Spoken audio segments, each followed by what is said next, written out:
मरने के बाद तुलसी और गंगा जल क्यों रखते हैं मुंह में? एक समय की बात है। एक बार माता पार्वती भगवान शिव से कहती है, हे प्रभु, मेरे मन में एक शंका है, कृपया मेरा मार्गदर्शन करें। तब भगवान शिव बोले, हे देवी, क्या है तुम्हारा शंका? कृपया बताओ, तुम्हारी शंका का निवारण करके हमें प्रसन्नता होगी। तब माता पार्वती कहती हैं, हे प्रभु, जब कोई मनुष्य मृत्यु के बाद तुलसी पत्र का जल अपने मुख में पाता है तथा रोज तुलसी में जल देने से क्या होता है तथा उस मनुष्य को कौन से फल की प्राप्ति होती है? तब भगवान शिव कहते हैं, हे देवी, तुमने जो प्रश्न पूछा है वो समस्त मानव जाति के कल्याण हेतु अत्यंत उपयुक्त है। हे देवी, तुलसी पत्र से संबंधित मैं आपको एक पवित्र कथा सुनाता हूँ। आप इस कथा को ध्यान से सुने। तब माता पार्वती कहती हैं, हे प्रभु, मैं इस कथा को पूरे ध्यान से सुनूंगी और लोक कल्याण हेतु इस कथा का प्रसार भी करूंगी। तब भगवान शिव कथा सुनाना आरंभ करते हैं। हे देवी, गंगा तट के किनारे एक भील परिवार रहता था, जिसमें 5 भाई अपनी बहन के साथ रहते थे। उनके माता पिता किसी बीमारी के कारण गुजर गए। बहन सबसे छोटी थी और वो मेरी बहुत बड़ी भक्त थी।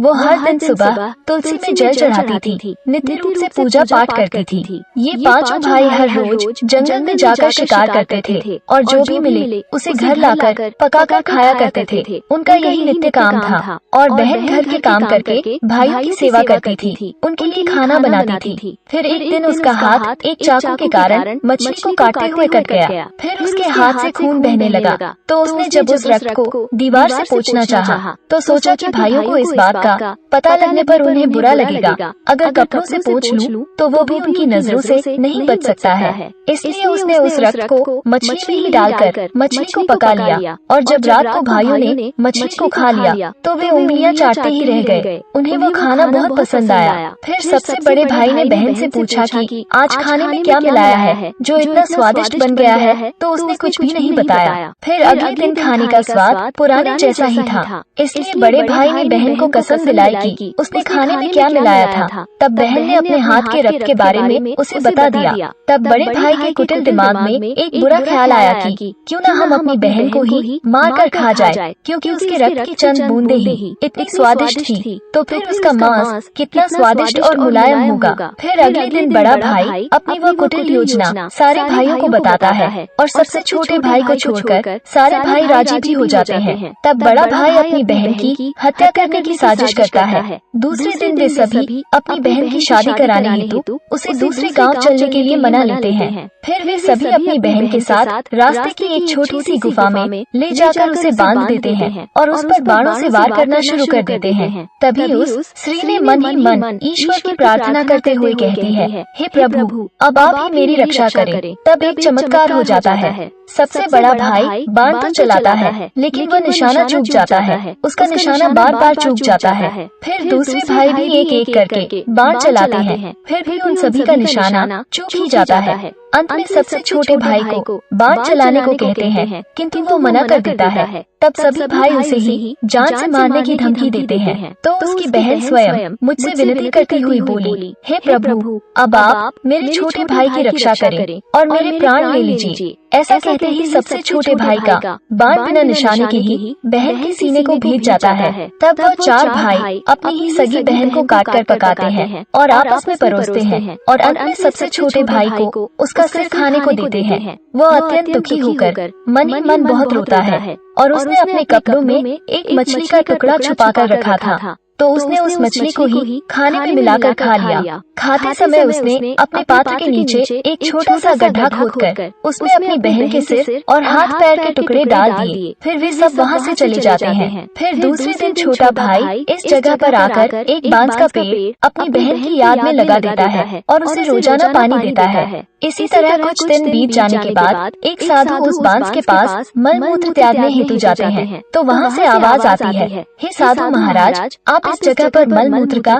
त्याग न करें। तभी वो साधु आश्चर्य से एक बांस के टुकड़े को काटकर अपने साथ रखते हैं और उसकी एक बांसुरी बना लेते हैं। जब भी वो साधु बांसुरी बजाता था तो उसमें से एक स्त्री की सुंदर गाती हुई आवाज आती थी। वो साधु उस बांसुरी को बजाते हुए अपना जीवन यापन करने लगा। कुछ समय बीतने के बाद वो साधु उस बड़े भाई के घर गया तो उस बांसुरी से आवाज आने लगी, इसी दुष्ट ने मेरी हत्या की है। ऐसा सुनते ही बड़ा भाई घर से भागते हुए आया और उसने उस साधु को अपने द्वार से आगे भगाया। फिर इसी तरह वो साधु उन 4 भाइयों के द्वार पर जाता है, किंतु वो सभी साधु को वहाँ से भगा देते हैं। साधु को तब कुछ हद तक ये बात समझ में आ जाती है कि जिस स्त्री की आत्मा इस बांसुरी में रहती है उसका इन लोगों के साथ जरूर कुछ नाता होगा, किंतु बेचारा साधु उन सभी के साथ कुछ भी नहीं कर सकता था। साधु फिर अंत में 5वें भाई के द्वार पर जाता है। तभी वो बांसुरी कहती है, यही मेरे प्रिय भाई का घर है। जब घर में बैठे दुखी भाई को अपनी बहन की पुकार सुनाई दी तो वो भागते हुए घर के बाहर आता है, किंतु वो देखता है कि एक साधु बांसुरी लेकर द्वार पर खड़ा है। तो उस साधु ने उसे बताया कि यह आवाज इस बांसुरी से आई है।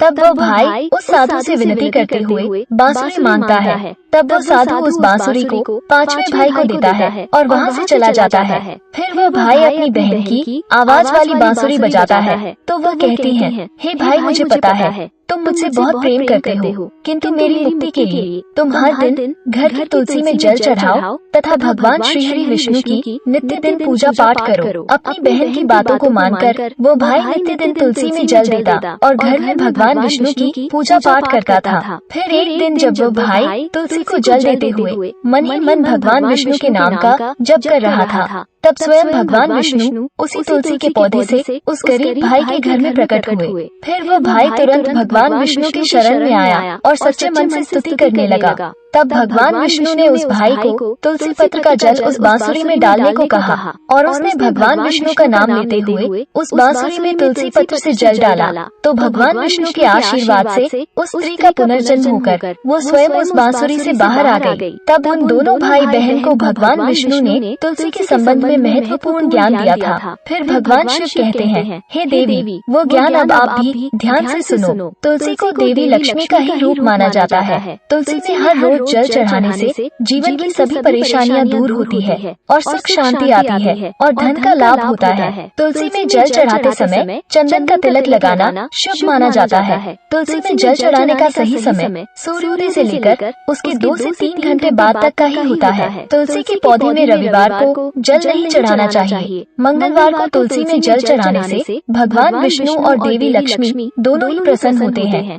रोज सुबह स्नान के बाद तुलसी में जल अर्पित करने से जीवन के दुर्भाग्य दूर होते हैं। फिर भगवान शिव कहते हैं, हे देवी, मृत्यु ही जीवन का परम सत्य है। मृत्यु के उपरांत व्यक्ति का विधि पूर्वक अंतिम संस्कार करने का विधान है, जिससे उसके शरीर को मुक्ति मिल सके और वह एक शरीर को त्याग कर दूसरा शरीर धारण कर सके। इस प्रकार से जब व्यक्ति मोक्ष की प्राप्ति करता है तो उसे सभी पापों से मुक्ति मिलती है। मृत्यु के समय मुंह में गंगाजल डालना चाहिए, जिसका कारण है कि गंगाजल कभी खराब नहीं होता है और कुछ बूंदे ही मृत्यु उपरांत व्यक्ति के लिए मोक्ष के द्वार खोल देगी। मृत्यु के समय व्यक्ति के मुख में गंगाजल डालने से उसे कई शारीरिक कष्टों से मुक्ति मिल जाती है और आसान मृत्यु मिल जाती है। यदि मृत्यु के समय व्यक्ति के मुंह में तुलसी की पत्तियां रखी जाती है तो मरने वाले व्यक्ति की आत्मा को भगवान विष्णु का आशीष प्राप्त होता है और संसार की मोह माया से मुक्ति मिलती है। वहीं शरीर के सारे कष्ट दूर हो जाते हैं और आत्मा सभी बंधनों से भी मुक्त हो जाती है। तुलसी के नाम से ही यमलोक में जो कष्ट देने वाले राक्षस हैं, वो शांत हो जाते हैं और यह मार्ग आसान हो जाता है तथा मोक्ष मिलता है। इसलिए मोक्ष के लिए ही गंगाजल और तुलसी का सेवन मृत्यु के समय किया जाता है। वीडियो अच्छी लगी हो तो लाइक, शेयर और ऐसे ही वीडियो को देखने के लिए हमारे चैनल को सब्सक्राइब जरूर करें। धन्यवाद।